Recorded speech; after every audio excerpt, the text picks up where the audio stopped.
Hello guys, welcome back in this video. Today is my legs workout, squat focus.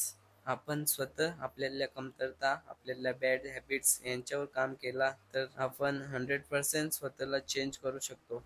आपला status आणि आपली personality हे आपल्याच हातात असते की ते आपण किती स्ट्रॉंग करू शकतो. प्रत्येकाला एवढं तर माहीतच असते की आपण कुठे चुकतोय आणि कुठे सुधारलो पाहिजे. फक्त स्वतःहून चेंज व्हायला रेडी नसतो, कारण की आपण त्या कम्फर्ट झोन मध्ये अटकलेलो आहोत. प्रत्येक वेळी आपण ती चांगली हॅबिट ऍड करण्याऐवजी तिला आपण पुढे ढकलत असतो. म्हणजेच उद्यापासून चालू करेन, मंडे पासून चालू करेन आणि 1 तारखेपासून चालू करेन.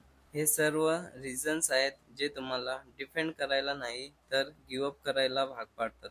Start from today because of today is perfect day to become a better. You never become totally perfect, but if you start from today, you can make today better than yesterday.